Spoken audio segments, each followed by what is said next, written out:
Welcome from Springwood Neighbourhood Centre, and we're welcoming more and more families to our centre in Springwood in the Blue Mountains, because with COVID, more young families are moving out of the city, and with the cost of housing, and also more seniors are downsizing. So we're getting a lot more families with a lot more needs.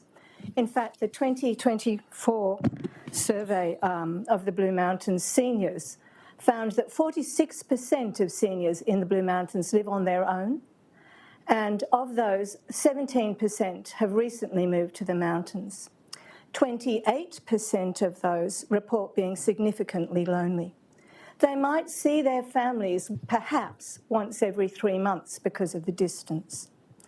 So the Springwood Neighbourhood Centre is a place where people can come and share stories and get connected. And one of those people who came to us just after COVID is Brian. And I'd like you to welcome Brian. And Brian came, as I said, just after COVID, and during COVID, Brian's wife had died. Brian was the sole carer for his wife, so he had been socially isolated and lonely. He came to our centre and got connected, and Brian was one of the first people on our face-to-face intergenerational program. And during COVID, we'd had a program that was pen pal based. So who's seen the Old People's Home for 4-year-olds on the ABC? Yeah. Well, our hashtag, which was up there, not up there now. Anyway, we have a slide with our hashtag on, which will take you to the video that we've made of what we do in intergenerational work, which is slightly different. We go into the preschools and children's centres rather than the Old People's Home. What we've seen in the programs, and Brian's now on our 10-week program, is that what happens is he plays with the children, and then the children learn to trust him, and they get a really lovely granduncle who said hello to as he goes along the street and he's connected. We've found that relationships develop, respectful relationships. Children learn increased empathy and compassion, that increases, whereas older people's mobility, sense of well-being and confidence increases. And on the way down, as I came in the car with Jean and Brian, I also heard that children's manners improve. So our program, a pilot, has been funded through the Blue Mountains Primary Health Network, and we measure and carefully evaluate the well-being, reduced depression and increased capacity within the community. Our staff have been trained through Griffith University, and recently presented at the Australian Institute of Intergenerational Practice. And we'd like to build and extend our program to all those children's centres in the mountains and elsewhere who would like to develop sound intergenerational practice for their seniors and for their children. It's an incredibly cost-effective program. It's $100 for a pair, for a grandie and a child, per session, which makes it about $20,000 for a 10-week program. And that means that the children and the elders have that long-going relationship with trust and community capacity being built across the communities. Joe's one of our community development officers, and I'd like to introduce you to Joe. Hi. Thanks for having me this evening. So I'm going to tell you a little story about a certain somebody in the audience. So this is Jean. I would love to introduce you to Jean. So the lovely Jean, it doesn't look it, but she's 92. Jean is 92, and she's with us this evening, and she lives alone. So I first met her just after COVID in 2021. And she came into the neighbourhood centre and she's got this birthday card and she tells me the story about how one of her pen pals, it's her birthday, and she shows me this beautiful birthday card. And that moment, just her, just how she is, if I could bottle Jean, I tell you. Just her excitement and her enthusiasm. It was amazing and it stayed with me. So after that first project, and Jean met some of the children, I have to admit, Jean became an addict. She was hooked. She was hooked and she can't get enough of it.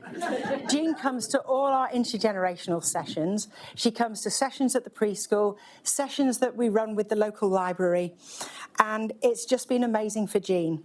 It's helped her battle loneliness and social isolation, and it's given her the confidence just to be Jean. So last Christmas Eve, she told me the story. She was in town at a local ATM and she met a family there. And this is where Jean is just Jean. She was chatting to the children saying, "Have you been good enough to get a visit from Santa?"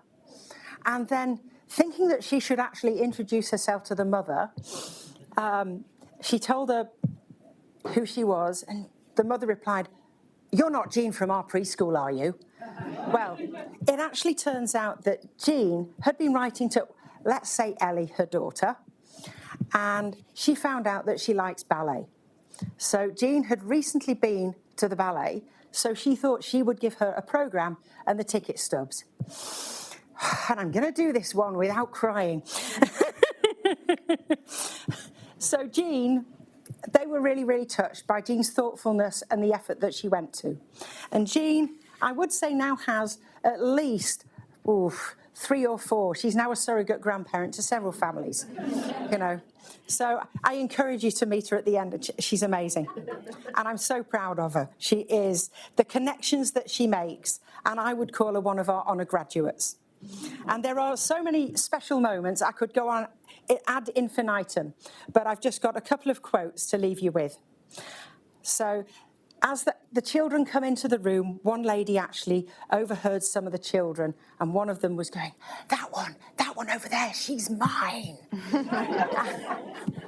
And she felt just so special. So over the moments, I've missed a little bit here, you see. Sorry. I was just going to touch briefly on some of the things that the children get out of it. So their artwork blossoms, their handwriting improves, and just their connections, their confidence grows, their connections with the seniors. And now I'll move back on. So thank you for bearing with me. So every Thursday I think, tomorrow is Friday. Oh my goodness.